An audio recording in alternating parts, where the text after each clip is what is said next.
내 인생 브이로그. 내 인생 맛집을 찾아서, 내 인생 토스트집을 찾아가고, 내 인생 여행을 준비를 하고, 가족들과 행복한 시간을 보내고, 나에게 그리고 우리에게 매일매일이 행복으로 기억되는 날들이 이어지길. 나의 다큐멘터리. 어느 행복한 날에.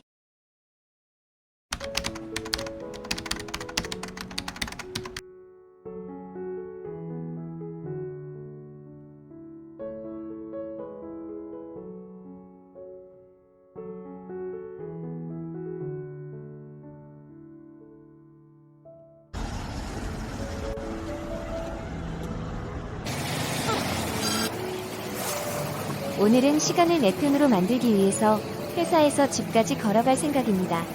시간이 없어서 운동을 못한다. 어떠한 핑계로도 자신의 발전에 용납 안 되는 말입니다. 시간이 없어서가 아닌 게을러서 그런 겁니다.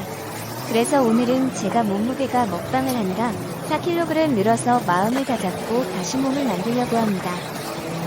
매일 출퇴근을 6km씩 걸어서 할 예정입니다. 왕복 12km 기초지력을 키워놓으면 제가 원하는 등산 및 캠핑을 수월히 진행할 수 있을 것 같아서 마음먹고 진행해보려고 합니다. 그러면 오늘도 그냥 갈 수는 없겠죠. 긴 시간을 3배속으로 진행하고 보여드리려고 합니다. 그럼 보시죠. 시간을 내 편으로 만들어라. 세상은 돈으로 모든 걸 할 수 있는 세상이다 보니 우리는 돈을 버는데 혈안이 되어 있습니다. 그리고 돈은 노력하고 열심히 산 사람들에게만 남겨진 부수적인 부산물이라는 점도 다들 알고 있습니다. 그래서인지 우리는 항상 열심히 살며 바쁘게 살아야 한다는 강박관념에 항상 사로잡혀 있습니다. 바쁘지 않다는 건 게으름이라는 죄를 짓는 것과 같습니다. 게으름은 자신에게는 후퇴하게 만들 수도 있으니까요. 그렇다고 정신없이 바쁘게 하루하루를 살 때만이 자신이 올바른 방향으로 가고 있다고 착각할 수도 있습니다. 그렇게 우리 미래의 여유로운 삶을 위해 현재의 나를 갉아먹는 게으름은 나에게 무조건적인 해가 된다는 생각입니다. 그래서 보다 나은 삶을 위해서 언제나 긍정 마인드를 생각하며 밝은 표정을 잃지 않으려고 합니다. 그렇게 바쁘게 사는 이유이기도 합니다. 하지만 정반대로 욜로를 외치는 자들도 있습니다. 이들은 바쁜 삶을 포기할 뿐만 아니라 나의 성취와 성장 자체를 부정합니다. 그들은 열심히 사는 사람들을 바보 취급합니다. 하지만 각자 고생 시대인 지금 욜로를 외치던 친구들 하나둘씩 미래에 대한 불안감으로 욜로 대열을 이탈하고 있는 게 사실입니다. 그렇게 대부분의 사람들은 모두 미래를 불안해하며 바쁘긴 해도 삶이 전혀 나아지지 않은 채로 살아갑니다. 여유 있는 삶을 꿈꾸지만 지금은 여유롭지 못한 채로 말이죠. 하지만 분명 사람 누구나 건강, 돈, 행복, 인간관계 등등 모든 것을 누리면서 항상 여유롭게 인생을 즐기고 남들보다 더 큰 성취를 이룬 사람들은 항상 있기 마련인데요. 과연 그 비밀에 대해서 오늘 알려드리려고 합니다. 오늘은 책에서 말한 내용, 독립생활보다 시간 독립부터 먼저 하셔야겠습니다. 라는 책의 내용에 대해서 말씀드리려고 합니다. 시간 독립에 관한 책으로 시간을 제대로 쓰는 방법을 알려줍니다. 시간은 누구에게나 공평하게 하루 24시간씩 주어진다 말하지만 시간은 누구에게나 똑같이 흐르지는 않습니다. 절대적인 시간 개념에서는 지구가 태양을 한 바퀴 도는 시간을 1년 지구가 한 바퀴 자전하는 시간을 24시간으로 정합니다.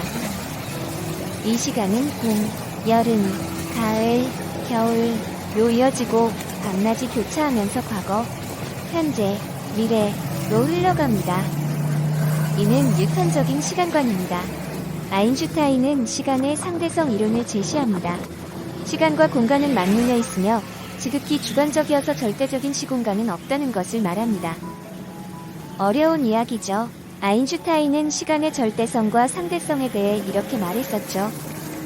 미녀와 함께하는 한 시간은 1분처럼 느껴지지만 뜨거운 물속에 손을 담그고 있으면 몇 초가 몇 시간처럼 느껴질 것이다. 라고 말하죠. 물론 이는 비유일 뿐이지만 시간이 절대적이지 않다는 걸 이해하게 해줍니다. 사람들은 무언가 새롭게 인생을 변화시키고 싶어 합니다. 새로운 언어를 배우거나 몸짱이 되거나 자기 사업을 준비를 하고 싶어 하기도 하죠. 하지만 이들의 공통된 핑계는 바로 시간이 없다 입니다. 바빠서 어쩔 수 없다며 자신의 게으름을 탓하기보다 자신의 환경을 탓합니다. 또 에디슨 이야기가 안 나올 수 없는 거죠. 에디슨은 특허를 무려 1000개나 발명했음에도 불구하고 에디슨이 가장 싫어했던 말이 바로 시간이 없어서 라는 말입니다. 또 어떤 이는 30년간 직장 생활을 하며 작품들을 만들어냈는데요. 우리가 직장 생활을 하면서 유튜브를 만들듯이 작품을 만들었죠. 그들은 정작 정년퇴직을 한 후 작품을 못 만들었다고 합니다. 그 어떤 이는 바쁠 때가 오히려 좋은 생각이 많아 좋았다고 이야기를 합니다. 오늘 저녁 달이 무척 이쁩니다. 그럼 시간을 내 것으로 만드는 방법 중 간단한 몇 가지를 소개해 보도록 하겠습니다. 첫 번째, 제가 걸어가든 뛰어가든 목표를 향해 집으로 가는 몰입입니다. 사람들은 몰입을 하게 되면 경지에 이르고 시간을 초월하게 됩니다. 누구나 살아오면서 시간 가는 줄 모르고 무언가에 몰입했던 기억이 한두 번은 있을 것입니다. 그리고 과거에 몰입을 해서 얻어진 기술이나 지식은 평생 동안 자신이 써먹게 되는 거죠. 그럼 운동을 예로 들어서 자신이 배에 왕자를 만들겠다고 다짐을 하고 운동에 미쳐서 몰입함을 매끈하게 만들어진 몸은 이후 간간히 운동만 해도 평생 왕자를 가슴에 새기면서 몸짱이라는 소리를 들으면서 살게 된다는 겁니다. 주식에 미쳐 몰입해 주식의 원리를 깨달은 자들은 낮 시간에 설렁설렁 사우나나 다니면서도 높은 수익을 내지요. 야구에 미쳐 갈비뼈가 부러져라 방망이를 휘둘렀던 자들은 어느 순간 경지에 이른 후부터 경기에 나가면 불방망이를 뿜어내는 실력을 드러내는 것처럼 말입니다. 훌륭한 성과를 내는 사람과 그렇지 못한 사람의 차이는 몰입의 차이입니다. 그리고 몰입은 시간의 밀도를 의미합니다. 사람들은 몰입하고 싶어도 몰입이 잘 안 된다 말합니다. 하지만 누구나 어릴 적 게임에 빠지든 스포츠에 빠지든 이성에 빠지든 몰입한 적이 있을 것입니다. 그런 몰입이 우리를 성장시키는 것인데 주위의 사람들은 게임의 몰입이나 스포츠의 몰입을 방해를 했습니다. 안 좋다는 말만 할 뿐. 몰입하는 방법을 모른다면 영원히 하수의 인생을 살 것입니다. 두 번째, 걱정을 하지 말자. 사람들은 늘 고민을 합니다. 미래에 대한 불안과 염려를 하곤 하죠. 지금은 생각이 안 나지만 예전에 어느 한 종합병원에서 실시한 사람이 가지는 걱정에 대한 연구 결과에 따르면 걱정의 절반은 절대 현실에서 나타나지 않으며 걱정의 30%는 이미 일어난 일에 대한 걱정이고 나머지 20%는 사람이 살아가면서 사소한 걱정이라고 말했습니다. 사람이 살아가다 보면은 걱정이 없는 사람은 없을 것입니다. 바꿀 수 없는 걱정이라면 인생을 즐기기도 바쁜 시간에 걱정 따위를 할 필요가 있을까? 생각이 듭니다. 그러므로 걱정하면서 시간을 쓴다는 건 제일 한심한 일입니다. 고민과 번뇌는 시간을 좀먹는 벌레입니다. 대부분의 고민들은 잘 몰라서 하게 됩니다. 따라서 우리는 고민하는 분야에 대한 지혜를 축적한다면 고민하느라 쓰는 시간들이 마냥 아까울 것입니다. 세 번째, 자기 자신이 정리정돈하는 습관을 만드는 것입니다. 정리정돈은 필요한 것과 필요 없는 것을 구분하고 필요 없는 것은 제발 좀 버리십시오. 사람들은 한평생 물건을 찾는데 시간을 낭비하는 게 이걸 시간을 측정해 본 결과 거의 1년이라고 합니다. 우리는 항상 컴퓨터 앞에서 파일을 찾는데 시간을 소비하고 집에서 물건을 찾는데 시간을 소비합니다. 시간이 없어서 물건을 제자리에 놓질 않는데 이로 인해 시간은 더욱 사라지죠. 기본적으로 정리정돈을 하게 되면 필요한 물건을 찾는데 걸리는 시간이 줄어들고 일이 효율적으로 변합니다. 또한 정리정돈은 주위의 사물을 정리하는 것이기도 하지만 자기 자신의 마음을 정리하는 의미도 있기 때문에 사물을 정리하다 보면 마음도 단순해지고 가벼워질 것입니다. 정리정돈의 기본은 비우는 것입니다. 앞에서도 말했듯이 안 쓰는 물건 버리기 등등. 군더더기를 버리면 알맹이만 남습니다. 불필요한 물건을 버리고 물건에 대한 집착에서 벗어나야 합니다.